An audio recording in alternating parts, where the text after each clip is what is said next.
out there in Facebook land. Here is Aunt Stacy, and I want to talk to you a little bit today about rewards and why they matter to cats.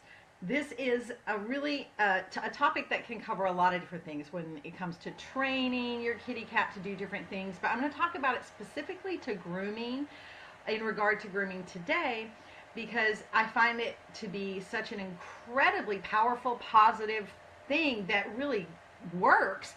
And there are a lot of groomers out there who aren't using it, and there are a lot of clients that I speak with who just don't put that together.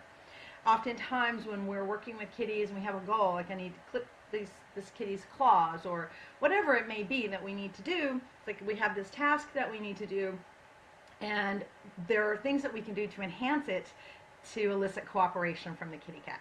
So I'm a big fan of bribes. I believe that, we are expecting so much of a kitty cat when we are offering assisted grooming, particularly for a cat who maybe isn't used to it, or it's not their thing yet. We hope to get it to the point where the actual rewards aren't as needed, but in the beginning and definitely to win them over, don't hesitate to use them. And it's important to find out what works for the kitty. So when I first began grooming, I kind of was at the philosophy of wait till the end of the groom and then give them the treat, and then they'll know that it's coming. And I actually still do that with catnip, because I don't want to give a kitty catnip before I'm going to be working with it. I want it to be able to enjoy the experience of the catnip. But when it comes to food rewards and treats like that, go for it all along. I will start with it and allow that to be the only thing that I'm offering. I don't even have my grooming tools out yet, and then slowly introduce the grooming tools to the kitty. And it could be anything from, I use freeze-dried chicken, and I also will use some crunchy little, store-bought treats that aren't the healthiest thing, but we only do that in moderation. I also have some kitties where I will pull out the can of salmon or the can of tuna in water, and those are really specific treats that I only use for certain activities that we need to do, certain tasks that I want to accomplish. I'm thinking of a client that I have that I went and saw this weekend, and she has they have 4 kitties total, but these 2 particular kitties that we're working with, the one is very vocal and she doesn't really like having her sanitary trim done, and she'll tell me about it, and that's okay.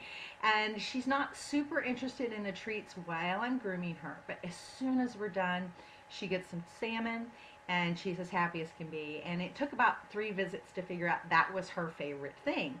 She doesn't get it any other time, only when we're doing these things that we really know are an imposition to her and we're asking a lot from her.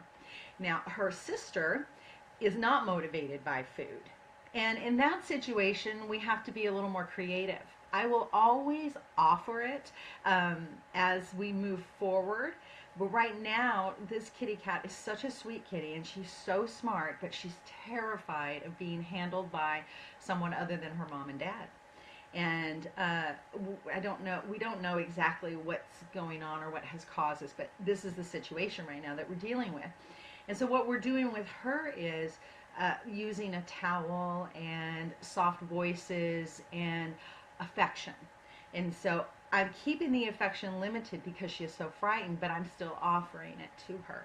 And that is anything from just touching her over the towel gently to a little bit of a cheek rub. It's fortunate that although she's frightened and petrified, she doesn't go to the fight. She just wants to flee. But with her, as we move forward, my hope is that she will be more calm, because she has already shown stages of being more calm. She used to shiver, and that's gone away, and there are other things. So we're working up to these food rewards, and eventually that will be a really great gauge for me to see that we've crossed a major point in our journey, and when she will accept that from me, and hopefully that will happen. So those 2 kitties, I think about how important those rewards are, and I'm so appreciative that they only get that it's specific for when I'm there to help them. So you can apply this at home when you're working with your own cat or with your clients' kitties.